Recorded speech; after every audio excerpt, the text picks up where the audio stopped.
And the equation is M plus E equals D.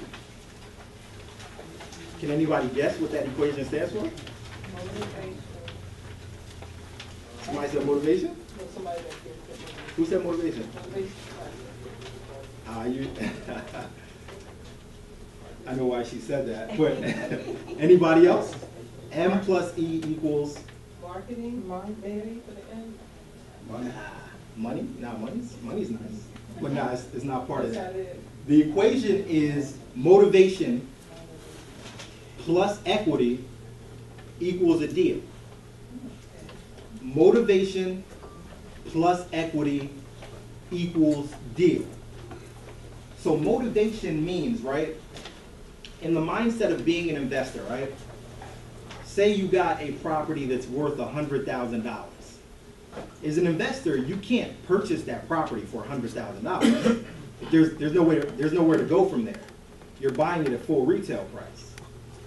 So realistically, how do you get somebody to sell you their legitimately $100,000 property for, say, $30,000? You find out what their problems are, like I'm gonna have to invest this money in your house, to fix it. Plus, you find out personally where they at in their life. You give somebody $30,000 cash, and all of a sudden it changes their mind. They're not thinking they're thinking about the cash right in front of what they can do with their money right now. Right, right. So that speaks to motivation. Like, realistic, would you sell your $100,000 property for $30,000? Anybody? Depends on the motivation. You have a motivation? Well, where's your house at? I'll buy it. So realistically, that's not something that most people are going to want to do. So that's where that motivation comes in. And what does motivation look like? Motivation looks like somebody that has a property, somebody that's inherited a property, right? So grandma died. I live in Florida. I live in sunny Florida. And I just inherited a property in Philadelphia. More than likely, I have no interest in this property in South Philadelphia if I'm chilling on a beach in Florida somewhere. Motivation. So ultimately, all right, I inherited this property, so I'm gonna just get rid of it.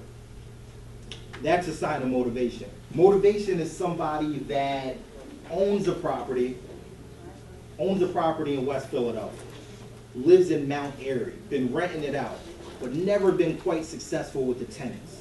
And the last straw was the tenants haven't been paying rent. I finally evicted them, and I just don't want anything to do with this property anymore. That's what motivation looks like. So what it's all about is how I place myself in front of these people that are so motivated that it causes them to look past this $100,000 house, and like you said earlier, you now become a problem solver.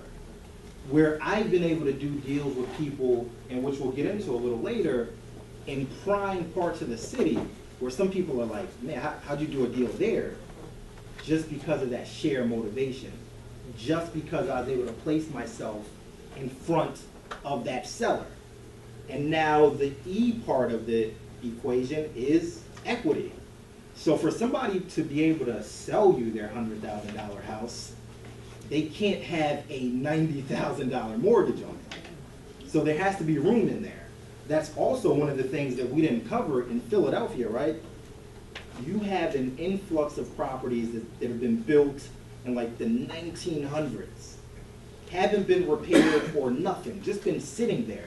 We actually have, last time I checked, over like 50,000 vacant properties right here in the city. So you have all these properties, and a lot of them are unencumbered. A lot of them don't have any mortgages or anything like that. So that's where that equity comes in. And motivation, I have a situation, I need to sell, and then I actually have the ability to sell it to you, because you have a lot of people that have the motivation, but they don't have the equity.